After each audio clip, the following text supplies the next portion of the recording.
Seja muito bem-vindo ao canal Investidor Hidra e esse é o quadro Traduzindo Financês. Aqui eu vou te ajudar a compreender de uma vez por todas algumas das palavras mais utilizadas no mercado financeiro. Eu sou o Wilder Neto e no vídeo de hoje eu vou te explicar o que é previdência privada.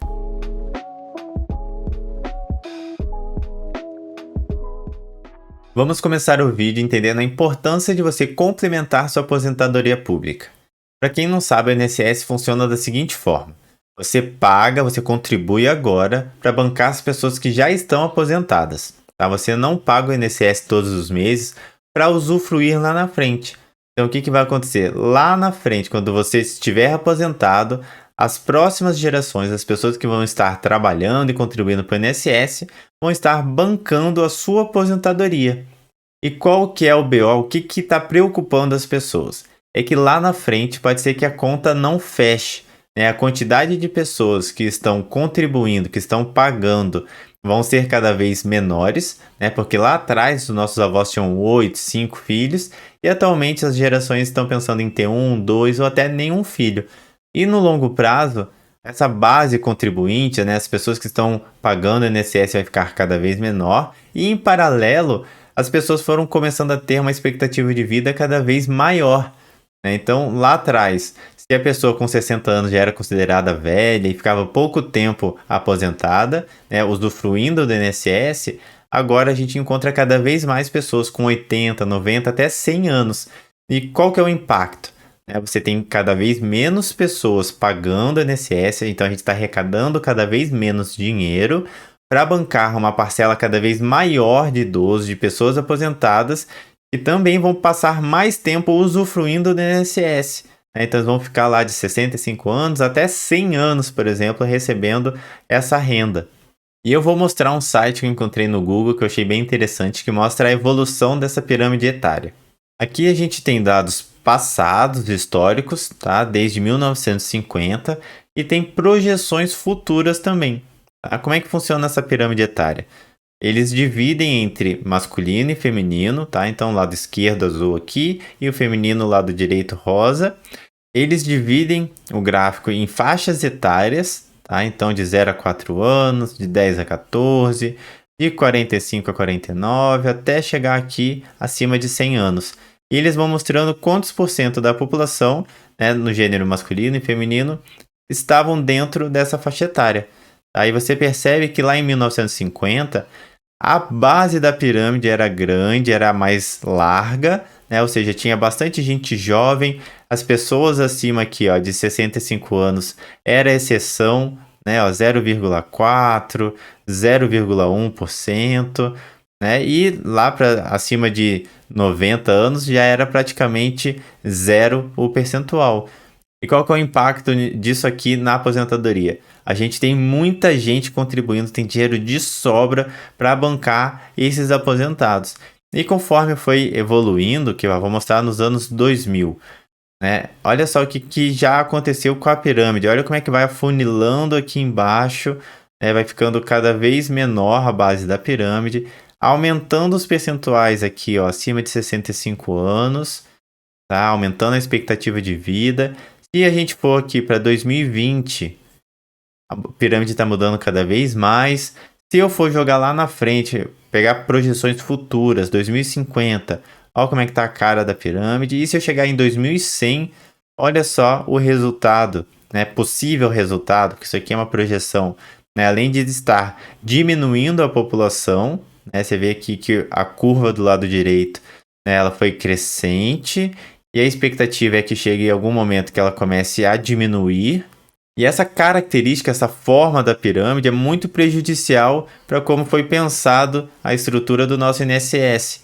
De você pegar as pessoas que estão contribuindo para bancar o pessoal que está aqui em cima na pirâmide. A gente tem que ter bastante gente contribuindo para poder bancar todos esses aposentados que vão viver aqui até mais de 100 anos. E além dessa questão da faixa etária, a gente tem também uma outra preocupação, que é o percentual de pessoas que estão contribuindo para o INSS. Tem muita gente que ficou desempregada, que precisou trabalhar de uma forma informal, que não contribui atualmente para o INSS, e essa parcela tem ficado cada vez mais representativa. né? E a gente vai precisar que o pouco que tenha de jovens trabalhando, né, o máximo consiga contribuir para o INSS, senão aí que a conta não vai fechar mesmo. Então essa que é a preocupação, por isso que tem se falado cada vez mais de previdência privada. E agora eu vou para uma outra página para eu poder compartilhar um documento que eu criei para os alunos do curso SMAP, tá? Que está bem completinho, tem tudo sobre previdência privada, mas eu vou selecionar algumas informações para o vídeo também não ficar muito curto e também para você ficar com esse gostinho de quero mais e quem sabe entrar na próxima turma do curso. Então vamos lá. Então, o que é previdência privada? É uma forma de você complementar a renda na sua aposentadoria ou realizar metas de longo prazo, tá? E ele fica desvinculado da Previdência Social, ele não tem nada a ver com o INSS, tá? É uma forma independente, você vai montar a sua estratégia de investimento, pensar em quanto você pode arrecadar, em quanto você quer usufruir, qual que é a renda que você quer complementar, tá? E aí você vai fazer o esforço, todo o seu planejamento para alcançar essa meta.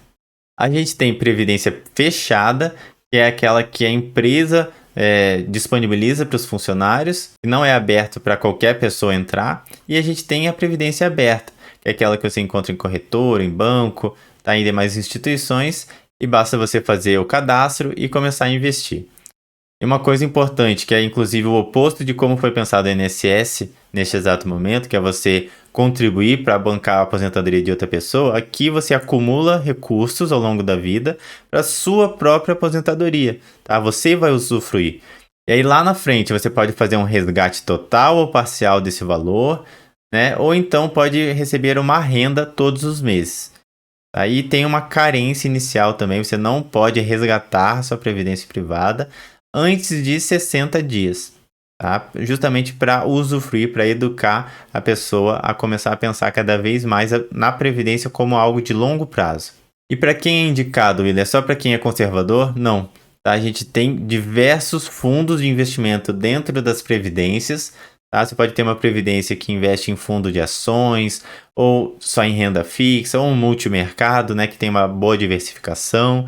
Tá? E aí a volatilidade, o risco, né, o retorno também vai variar. E aí você tem que conhecer bem direitinho, né, a estratégia dessa previdência para saber se está adequada à sua meta, ao seu planejamento. E além de pensar em aposentadoria, também é indicado para quem tem meta de longo prazo, para quem quer comprar uma casa, por exemplo, pagar a faculdade do filho. Tem uma vantagem também que brilha bastante os olhos do investidor, que é a facilidade no planejamento sucessório das famílias, porque em caso de morte do investidor, os recursos não passam pelo trâmite de inventário e você acaba tendo isenção no ITCMD, que é o Imposto Estadual cobrado sobre herança e doações de bens. Tá?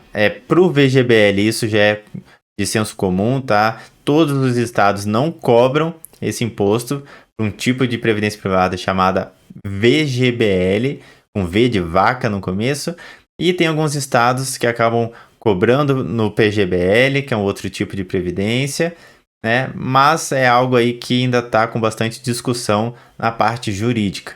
E agora eu vou mostrar os dois principais tipos de previdência privada. Vamos começar pelo PGBL, Plano Gerador de Benefícios Livres.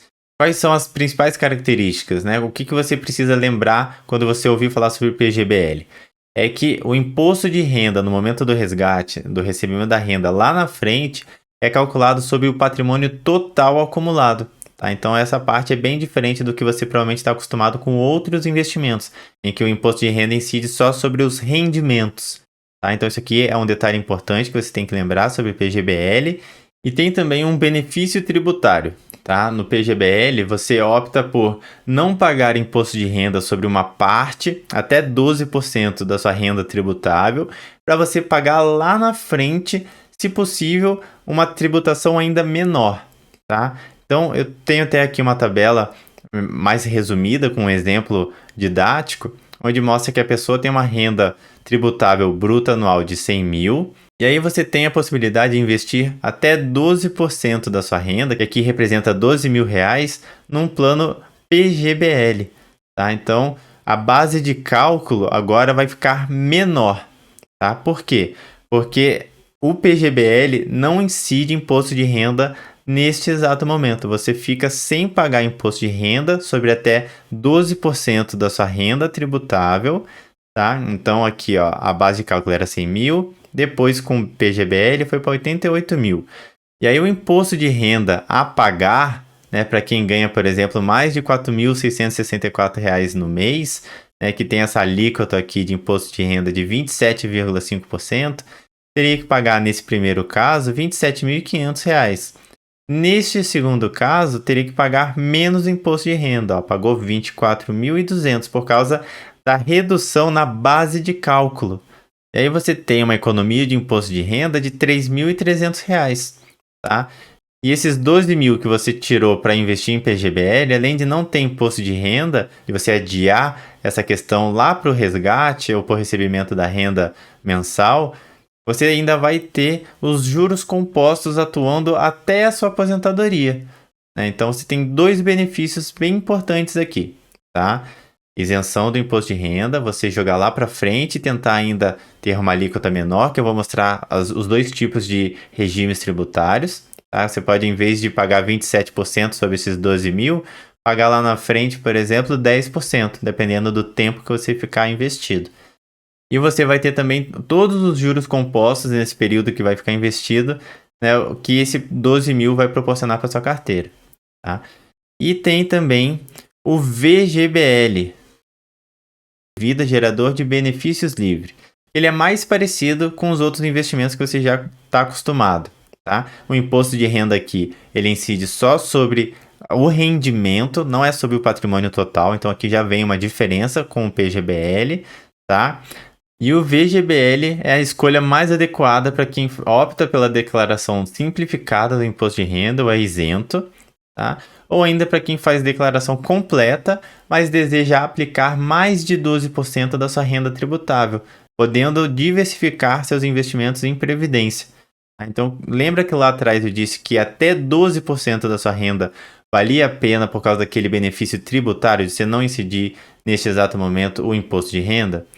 Ah, Willer, e para quem quer colocar, por exemplo, 15% em previdência?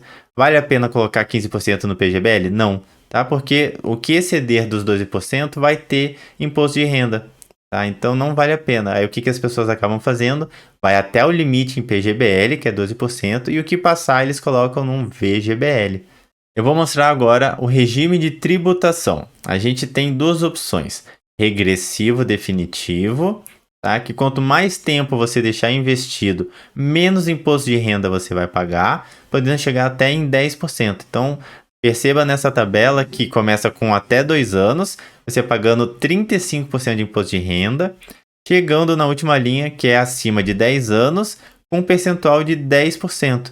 Então, é um percentual baixo, né, para quem tem o objetivo de ficar investindo por mais de 10 anos. Com certeza, essa opção de regime tributário é o mais indicado para a maior parte das pessoas, né, que tem esse horizonte de tempo. Inclusive, aqui você começa a entender por que as pessoas às vezes pegam um PGBL, né, onde poderia pagar lá 27,5% e deixam para pagar lá na frente só 10% sobre o patrimônio total. E por que tem esse nome definitivo aqui em cima? A seguradora que vai repassar o valor para você, na hora dela recolher o imposto de renda, na fonte mesmo, ela vai ver quanto tempo está investido e vai cobrar a taxa de uma forma simples e fixa. Tá? Ela vai ver qual que é a alíquota, qual que é o tempo e pronto, vai incidir aquele imposto de renda. Não precisa ajustar lá na declaração, não precisa fazer mais nada. Agora, a gente tem um outro regime, que é o progressivo compensável, onde ele não tem a ver com tempo, tá? Ele tem a ver com a sua renda. Então, qual que é o valor que você vai receber? Né? Qual que é a sua renda mensal ou anual? E aí você vai ver aonde que encaixa. Né? A gente tem de 0 até 27,5%. É a mesma tabela, inclusive, que é utilizada no seu salário, né, para descontar lá no seu Lerite, por exemplo. E esse regime costuma ser mais interessante para quem tem uma expectativa de renda total, né, a ser recebida lá na aposentadoria, inferior a essa terceira faixa aqui, né, que fica aqui entre 7,5% e 0%, que são baixas alíquotas de imposto de renda. Né? Mais uma coisa que você tem que prestar bastante atenção é que a Receita ela não leva em conta só a sua aposentadoria da Previdência Privada. Tá? Quando ela vai calcular quanto você tem que pagar de imposto de renda lá na sua declaração, ela vai somar a sua previdência privada, que vamos supor é 1.903, mais o seu aluguel que você ganha lá de um apartamento, mais o seu INSS. Então ele vê quanto que você tem de renda total, né, num mês. E aí ele vai cobrar um imposto de renda. Inclusive é por isso que o nome aqui é compensável, né, que a seguradora ela vai ver quanto que vai pagar para você. Então vamos supor que ela vai te pagar todos os meses R$2.000. Então ela vai reter 7,5%. Mas lá na frente, quando você for declarar o seu imposto de renda, eles vão poder fazer alguns ajustes. Eles vão ver se você recebe outras rendas, né, se você tem coisas para abater, né, às vezes você tem gasto com saúde, com educação. E aí você pode pagar mais ou menos imposto de renda depois com os ajustes que você ou seu contador vai precisar fazer com a renda total e deduções que você vai ter. E um detalhe muito importante que quase ninguém sabe sobre esse regime tributário é que se você optar por resgatar um valor parcial ou total, o imposto de renda que vai ser retido na fonte lá pela seguradora vai ser de 15%. Tá? Então, optou por resgatar, independente se vai ser tudo ou só uma parte, eles vão tirar 15% de imposto de renda. E aí lá na frente, eles vão ver na declaração que você vai fazer com o seu contador, por exemplo, se você vai precisar ajustar para mais ou menos de 15%, tá? E uma coisa que as pessoas acabam me perguntando é, Willer, tem FGC? Né? Tem uma garantia aqui desse fundo? Não tem. Tá? Não é igual renda fixa que você está acostumado a investir lá em CDB, por exemplo. Tá? E ele é regulamentado e fiscalizado pela SUSEP. E como que você pode escolher o seu plano de previdência? Né? Você tem que primeiro pensar se você quer um PGBL ou um VGBL, qual será o regime tributário, se vai ser regressivo ou progressivo, qual será a forma de usufruto, né? E quem serão os beneficiários, se você vai querer resgatar parcial, total, se você vai querer uma renda vitalícia, uma renda temporária. Então tem muitas opções. Se vocês entrarem no site da SUSEP, por exemplo, tem várias opções de como você pode usufruir da sua previdência privada, tá? Entender a alocação do portfólio e performance, né, de preferência ganhando do benchmark, né, do fundo de investimento, e ver se faz sentido entrar nessa previdência.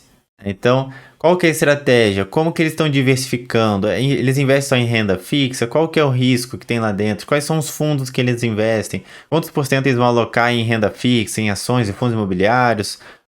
Qual que é a estratégia? Né? Como que ele performou, por exemplo, lá em 2020, com a crise do Covid? Né? Teve muita volatilidade, ele se recupera rápido. Ele ganha do CDI, vamos supor que você está investindo aí num fundo de renda fixa. Né? Se ele vai te cobrar uma taxa de administração para bater o CDI, ao longo do tempo você espera que a performance seja acima do CDI ou pelo menos igual. Né? E a maior parte dos fundos de investimento de renda fixa, inclusive, rendem menos do que o próprio CDI. Né? E atualmente é fácil você seguir pelo menos 100%. Hoje em dia tem várias opções de renda fixa, né? Até lá no Tesouro Direto mesmo, a gente tem o Tesouro Selic, né? Onde você ganha toda a Selic e ainda mais um percentual, tá? Sem muito esforço, sem pagar taxa de administração, com pouca volatilidade. Então o que você vai ter que exigir é que pelo menos acima do CDI a sua previdência fique, tá?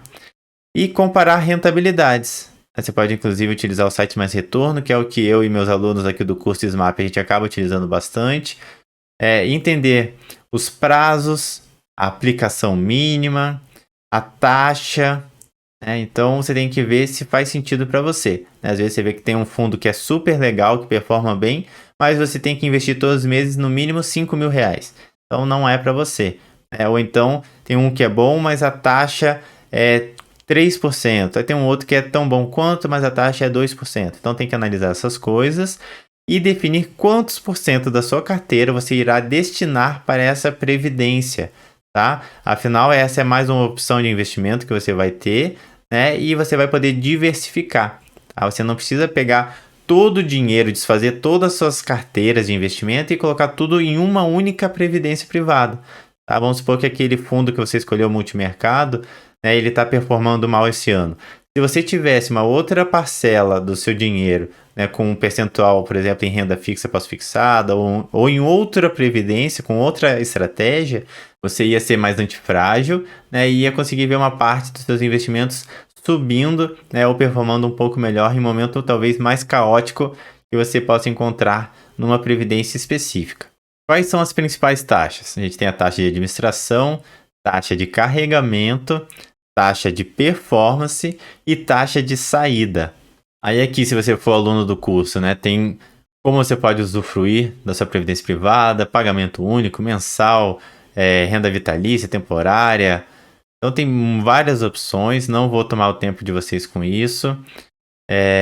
Portabilidade, né? Quais são as restrições? O fundo de previdência privada, quando é portado, só pode entrar na modalidade de renda, você não pode resgatar parcial ou total, tá? Não pode trocar um PGBL para VGBL ou vice-versa, tá? Se você vai portar para uma previdência melhor de uma outra instituição, você tem que manter o mesmo tipo de previdência. Então, se você já era PGBL, vai ter que manter PGBL. Se a sua previdência era VGBL, você tem que encontrar agora uma outra que seja VGBL também. Se você fizer a portabilidade mantendo a tabela regressiva, você não vai perder o tempo de contribuição mantendo todo o seu histórico e a alíquota de imposto de renda. Então, se você já tinha, por exemplo, na sua previdência anterior, a tabela regressiva e agora você vai só manter, você continua com o seu histórico. Agora, se você, né, trocar da tabela progressiva para regressiva, inclusive é só assim que é possível, tá? Não é possível mudar da regressiva para progressiva, tá? Então tem essa limitação. Então, se você fizer a portabilidade e mudar da progressiva para regressiva, você vai perder o prazo que você estava contribuindo, o seu histórico, tá? Vai começar do zero.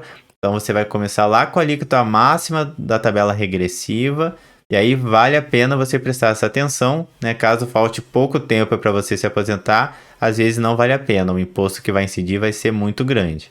Você não pode pedir portabilidade se estiver investindo menos do que 60 dias. E nesse processo de portabilidade serão solicitadas algumas informações que você pode consultar no site da SUSEP e também na instituição que você fez a contratação dessa previdência.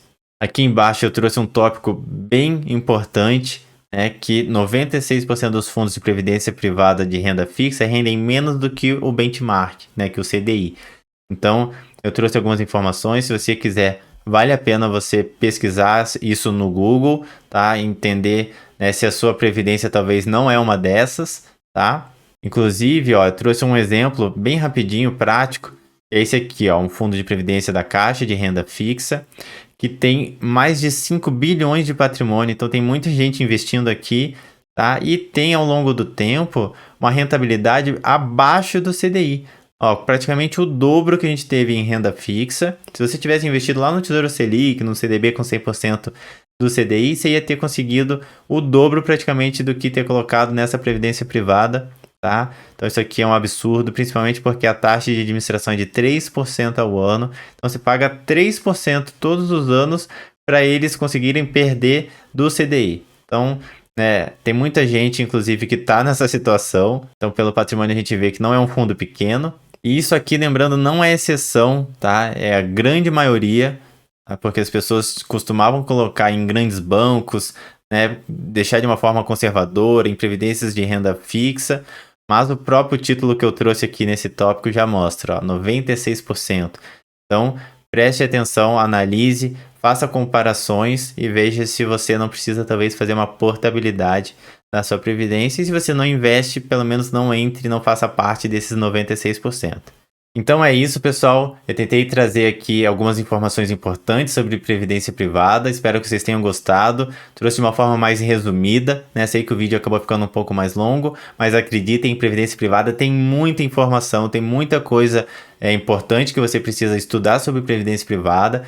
Se você quiser aprender mais, você pode se tornar aluno do meu curso SMAP, tá? A gente vai abrir, inclusive, uma turma agora em fevereiro de 2023, tá? Lá tem várias aulas, tem o material completo, tem dicas de como você pode analisar sua previdência privada, tem o passo a passo de como você faz a portabilidade, como você escolhe um plano de previdência.